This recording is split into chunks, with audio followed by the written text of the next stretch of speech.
Our next speaker is Dale Graff. I met Dale years and years ago when he was standing in a distinguished office in Pentagon in the DIA. And since then, he's been doing lots of things. He has degrees in aeronautical engineering and physics and a career in aerospace and technical intelligence with the U.S. government. For several years, he was chairman of the intelligence community's Radar and Optical Data Working Group. He spent 30 years investigating, researching, and applying remote viewing and psi phenomena, including workshops and seminars, and officially as the chief of the Stargate Remote Viewing Unit. He's currently independent. Research includes psi phenomena occurring in the awake state or in the dream state with focus on precognition. His published books include Tracks in the Psychic Wilderness and River Dreams. Please help me welcome Dale Graff. Okay. Dale, you're on. Thank you. I think I'll borrow a term from Jerome Clark and say that I'm going to be examining various unusual experiences. Some of them are anomalous and some of them are paranormal. Anyway, what I'm going to be looking at is examining a variety of experiences to see if there are any common features between them. I'm going to be looking to see if there's a side connection, that is ESP, telepathy, remote viewing that might exist amongst the different experiences. I'm going to be taking a look at the lucid dream out-of-body spectrum and the implications that might come from this. My first connection with anomalous phenomenon occurred when I was assigned to the Foreign Technology Division in 1964, and through a fortuitous coincidence, I was sitting right next to the Project Blue Book office, and that gave me an opportunity to sample some of the cases that they had in the file.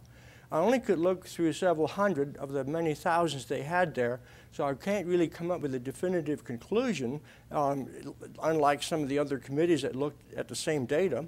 But I will say this, that I think of all the data that are recorded, or that were recorded in Project Blue Book, and I'll go along with the assessment made by Major Quintanilla, who was the chief at the time, that at least 10%, if not more, are totally unexplained. We just can't even rationalize what may have caused them.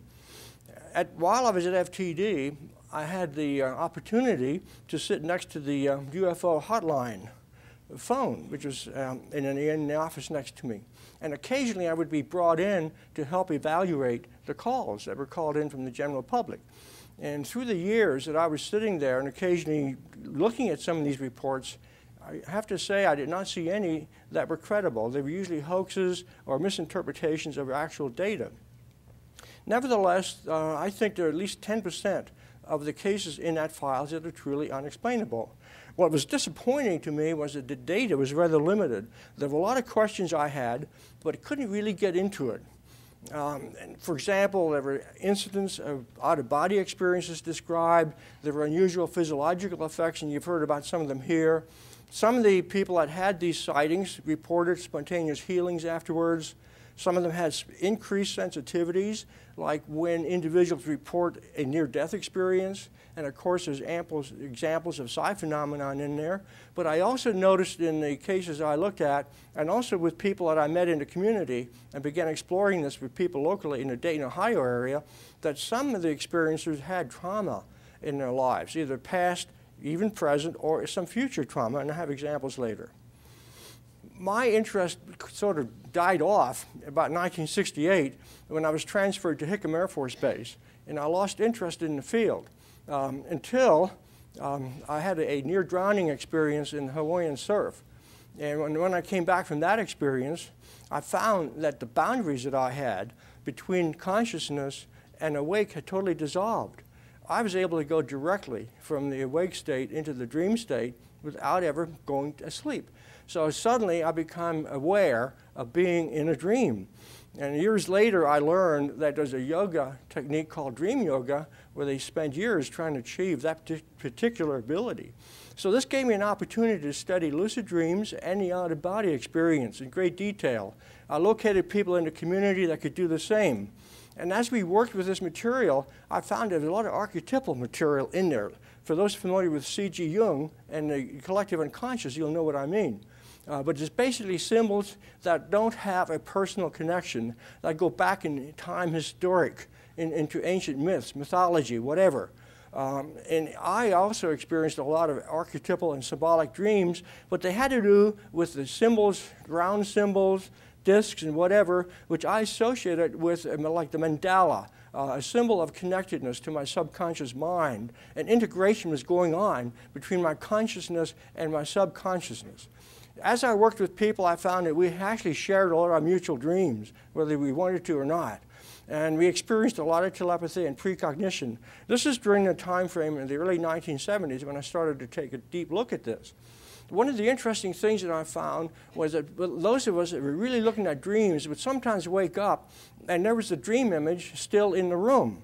Had it not been for the fact that we remembered a dream, we would have said that was an apparition or a ghost. And this dream image that remained as we woke up momentarily could be frightening if we didn't know we had a dream, could be a person, an animal, or a thing. There were also times when we had false awakenings. You know, you wake up into a dream, you think you're awake, but you're not. I'm not sure how to get rid of that symbol. We also experience sleep paralysis, where there are times you wake up and you're totally paralyzed. You can't move. It's a very unsettling experience. And during this time, we also found that as we worked with dreams, our waking imagery was very clear. And as we experimented with different projects, we found that it was very easy to go from a dream state to a conscious state, particularly when we were trying to describe remote scenes or pictures that were concealed. Another thing that I found was that the more intense you became, the more intense intensity or intentionality that you put into the success of the project, the experiment, the more vivid the imagery. And here's where I made some mistakes early on. Some of my target material was far too emotional, and the individual on the other end, the receiving end of the dream, or the waking state experience would end up with severe physical symptoms. In some cases, a picture of somebody being stabbed by a sword would convert directly to a black and blue mark on the arm of the individual. Because we had actually maybe spent too much energy in trying to connect with that distant target. I know I had an experience one time in a double blind where the picture was a Holocaust, somebody being injected with poison. And I woke up from a horrible dream, actually thinking I was dying. I went to the bathroom, sick, and it took me 10 minutes to get over that sickness. So it's possible to really get absorbed into the target material and take on the physical symptoms, even to the point where we actually see the marks. Now, I've also been aware of the staring experiments. These are mild compared to some of the more intense physiological ones that I've experienced with my colleagues over the years. I was a participant in the SSE staring experiment. I was in Russia in 1993 and observed the Russian experiment in a similar project of staring, which was actually more intense than the one we did in this country. Now, I've explored the experiences. I have three here that are really the intense ones over the 10-year period that I really looked at this. One was the alien threat. A woman contacted me and said that there was an alien, a gray, coming into her bedroom, which shape-shifted and looked like an evil demon. Well, the more I talked to her, the more I realized this sounded more like an archetype or something, some kind of threat. Together we worked on mutual dreaming, and we were able to identify that this alien was actually the face. It shape-shifted into the face of somebody that threatened her many years ago. And we wondered why the dream occurred now, when it turned out that he called her a couple of days later, so she was then prepared to deal with the approaching threat. There were two other traumas that I worked with at this time, the people in the community, that had to do with poltergeist phenomenon. And in one case, we identified the source of the outbreak with a traumatic incident that happened in a woman's childhood when her mother tried to suffocate her.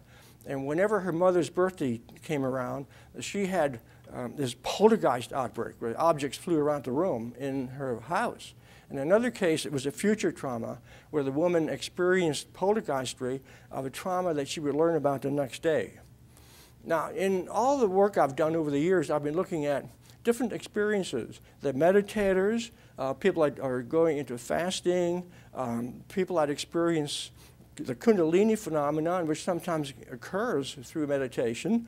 I've talked to epileptics, people have seizures.